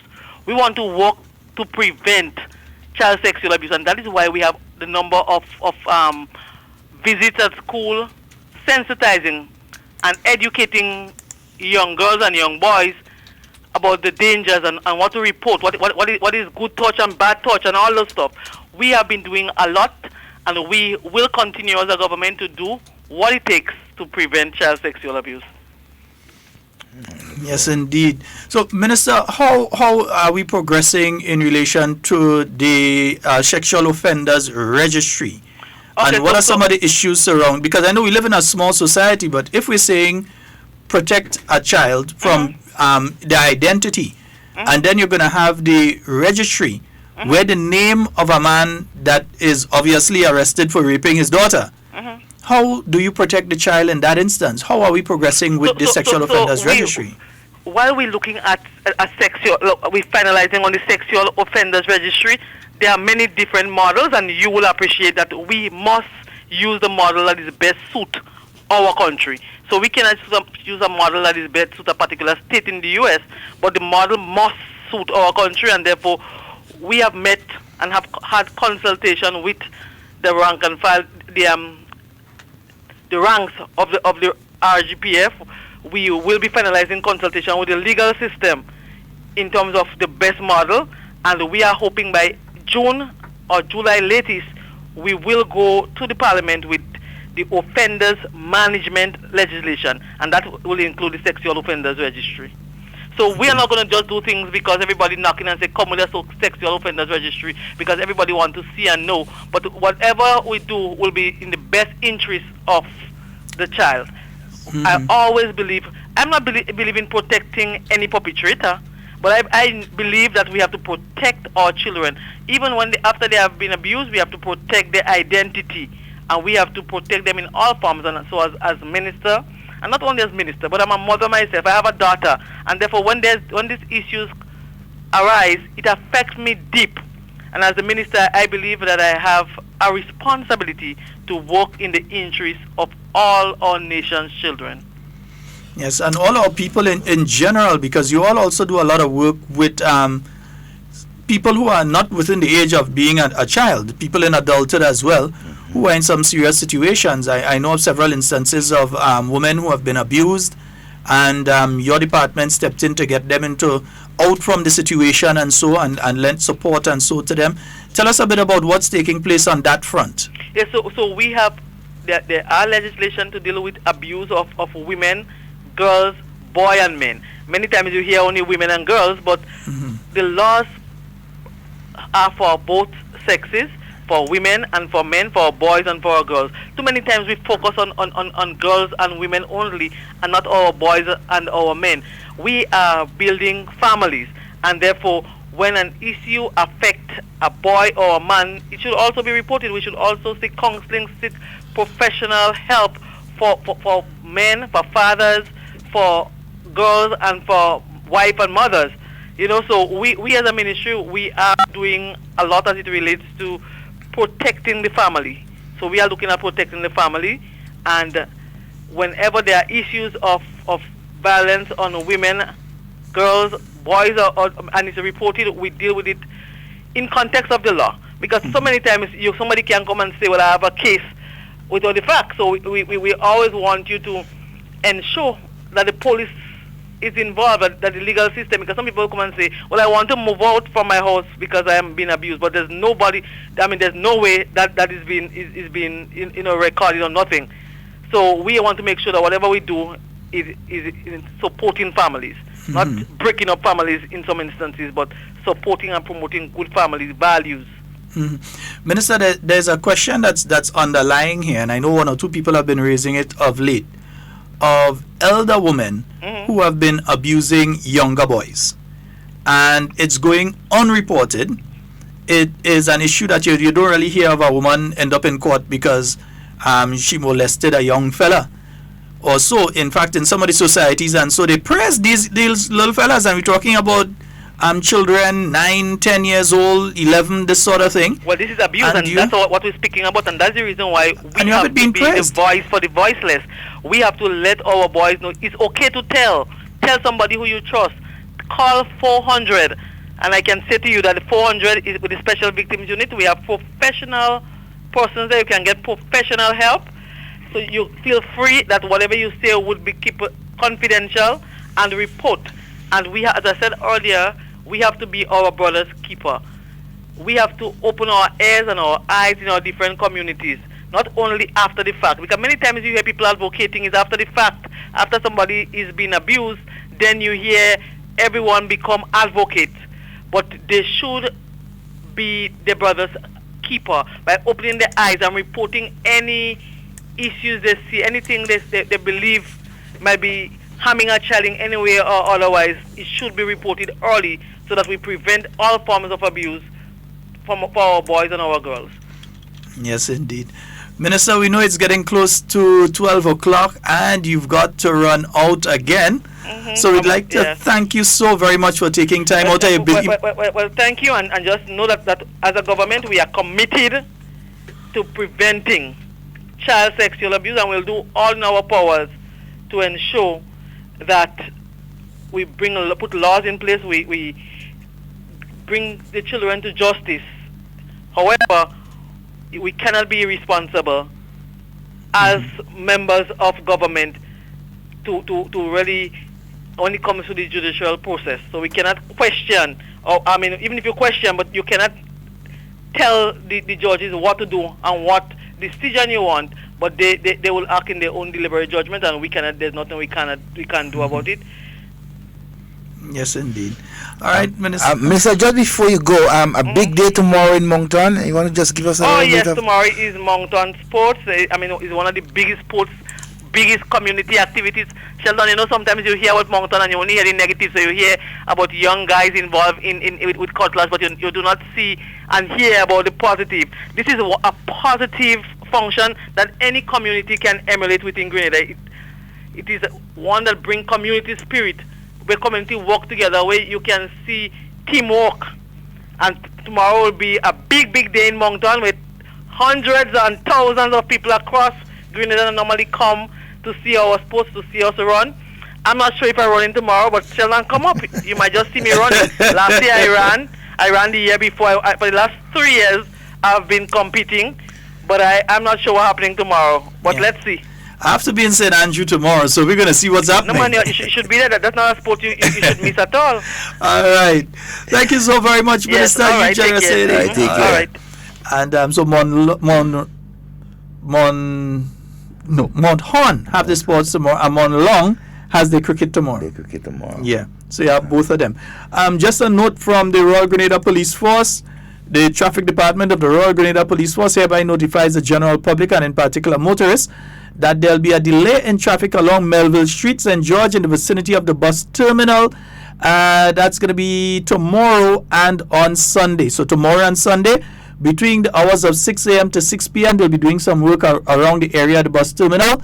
So if you have to pass through the town of St. George, if you could avoid having to pass in that area, because you will encounter delays tomorrow, Friday, as it's Good Friday, they're using the day, and on Sunday, Easter Sunday, between 6 a.m. and 6 p.m.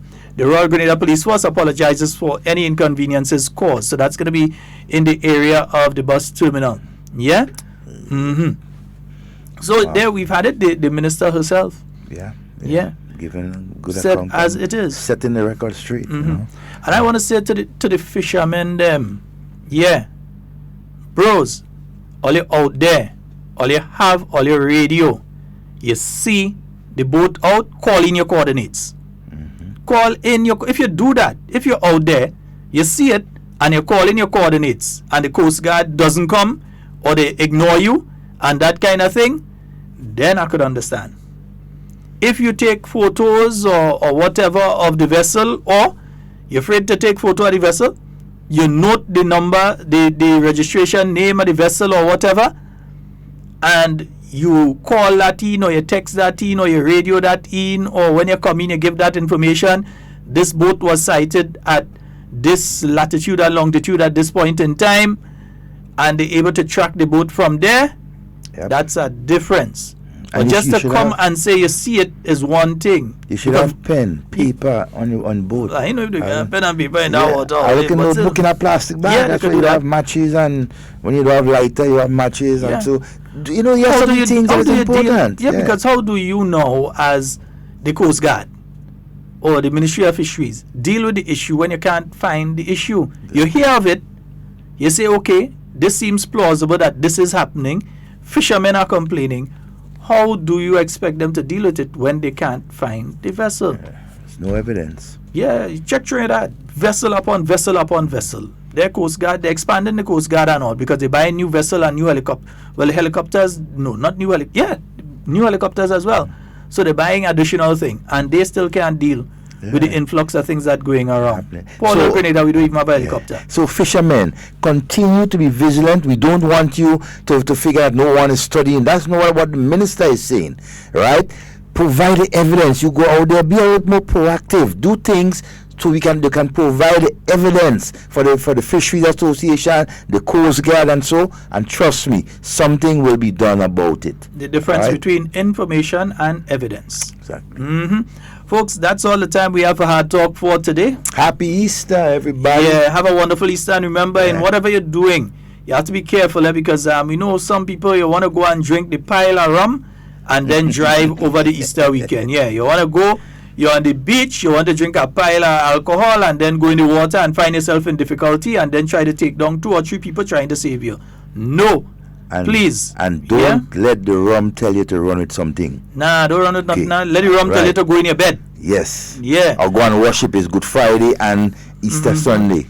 Yeah, so please, over the weekend, try and do whatever you do in moderation.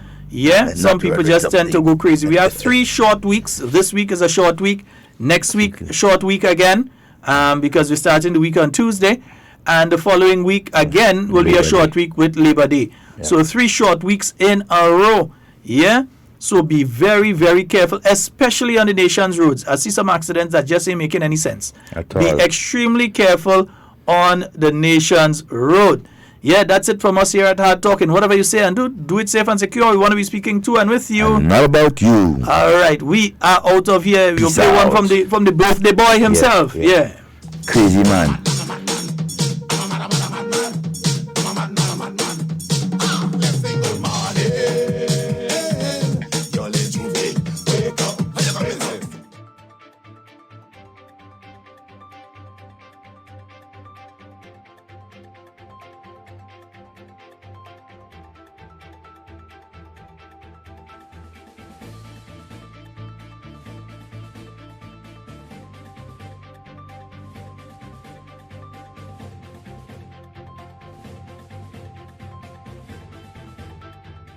WI names Grenada best paying island for student tuition.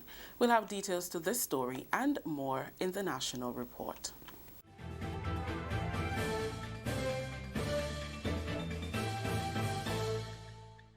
With the details to the news for Wednesday, April 17th, I am Rikisha St. Louis.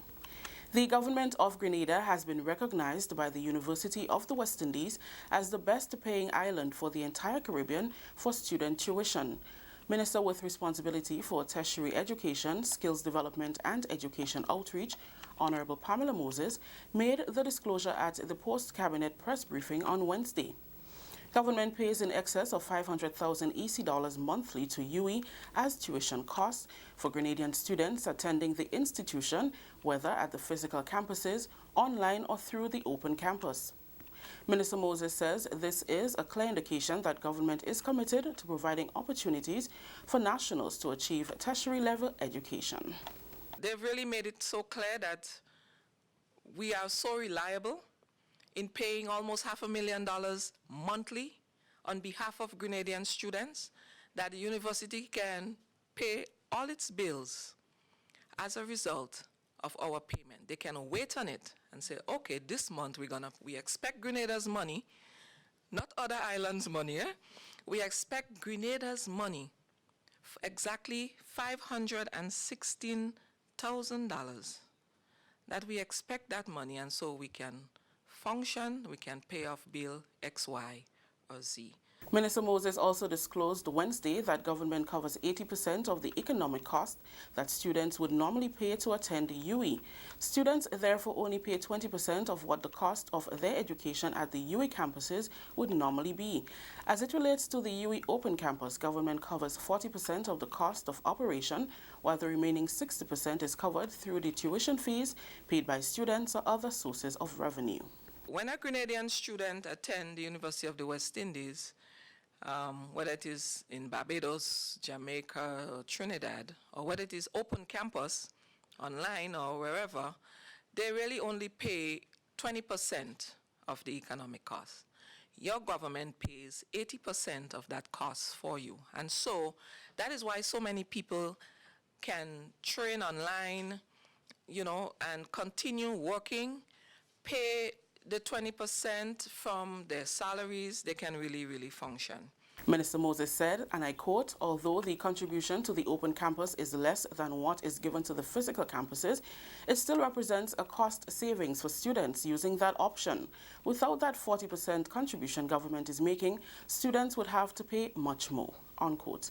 In other UE-related news, Minister Moses noted that further to UE being named as the top university in the Caribbean, the institution, which has campuses in 3 countries, was also listed in the top 5% of outstanding universities in the world. An article posted on the UE Mona campus website last year stated that the institution made the Times Higher Education World University Rankings for the first time.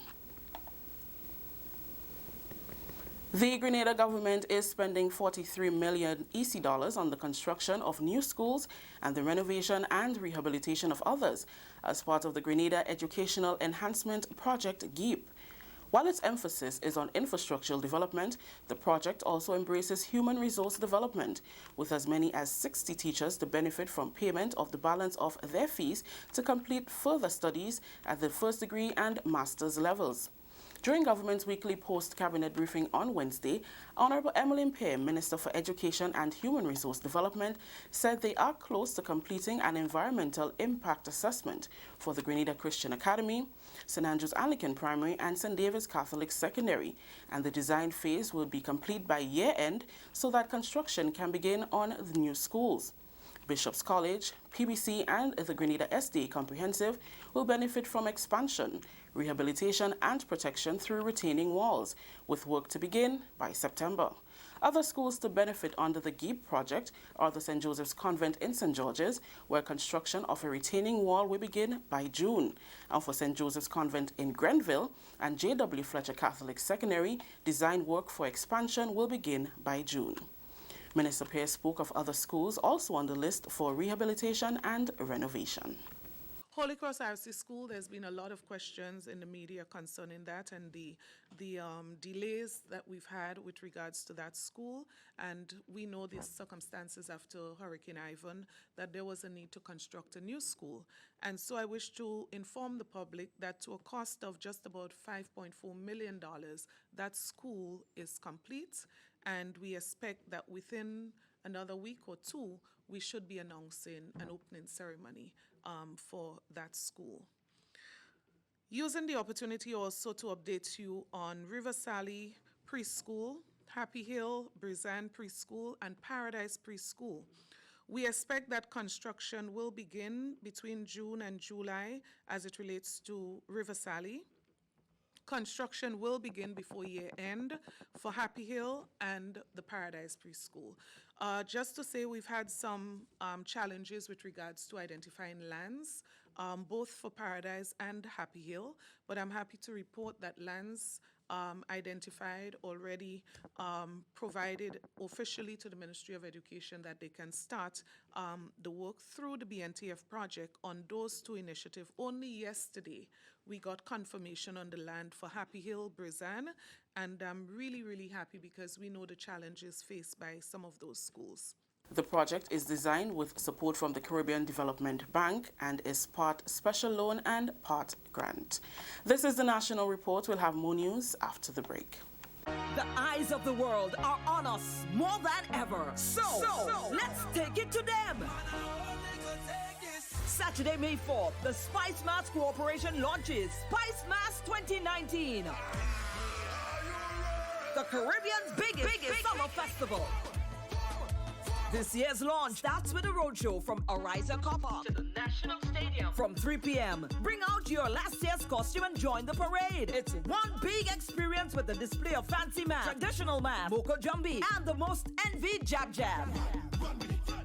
The official opening is at the National Stadium, featuring your favorite soca artists and DJs, Calypso Monarch, Steel Pan Champions, and presentations of the 2019 Carnival Queen contestants, plus displays of 2019 costumes, SMC show tickets, and other attractions to be won.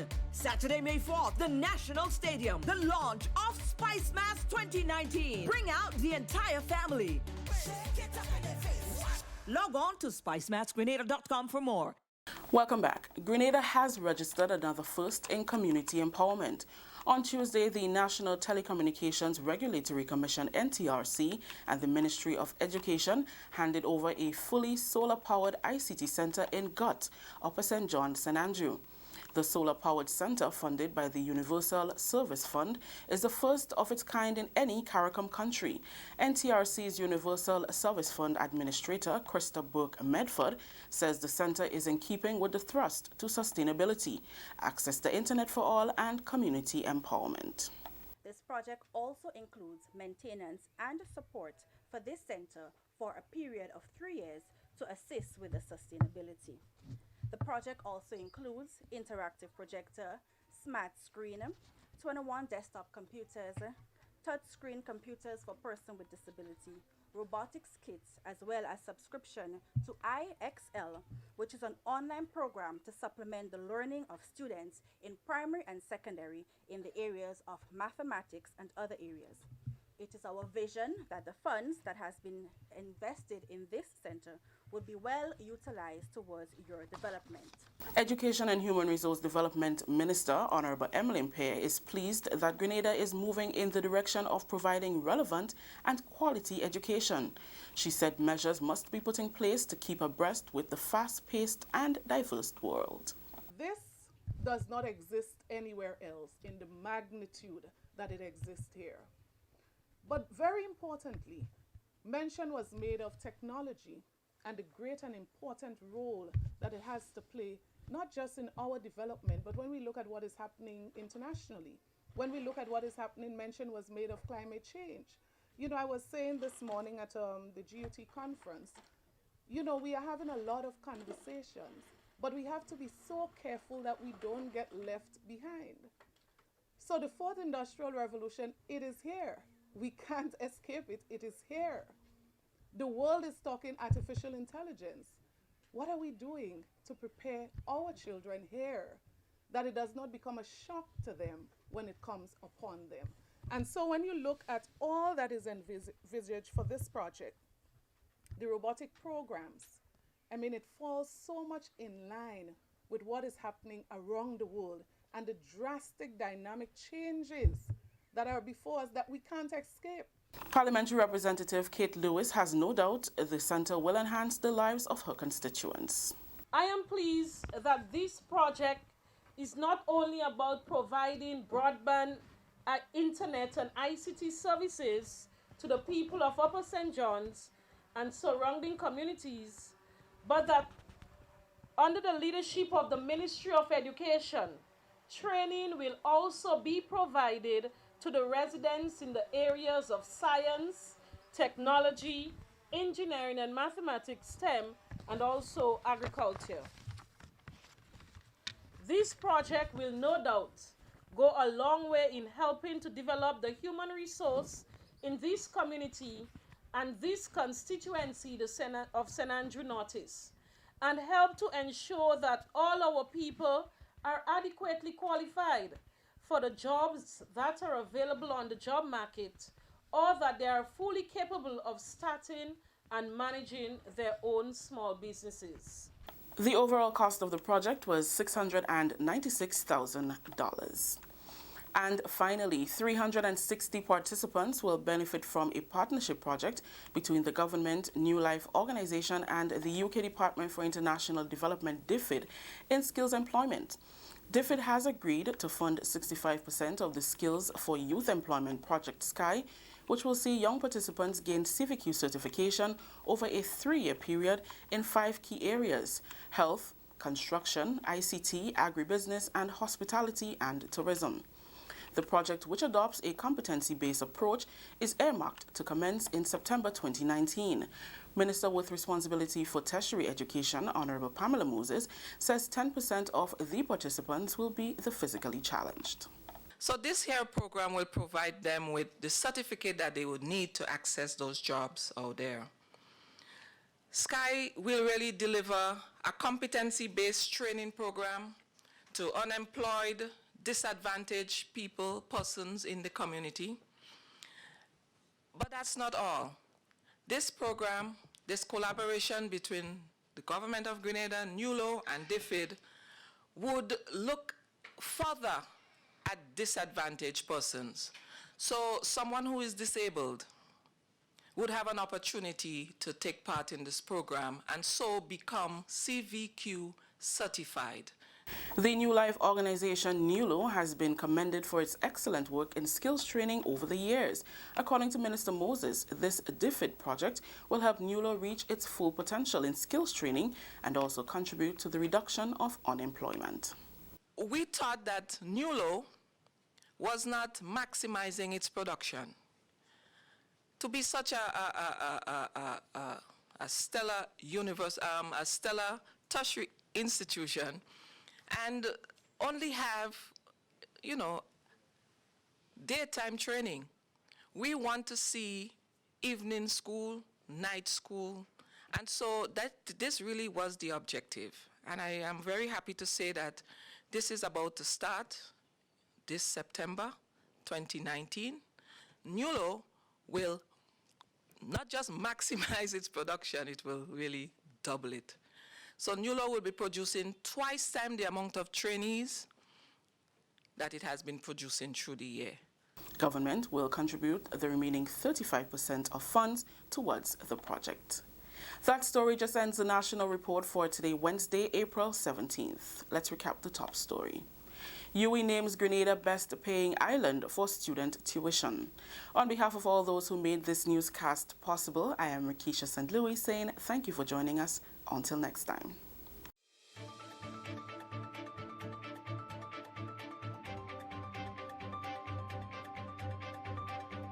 Stay up to date with all that's happening with the new national party, NNP.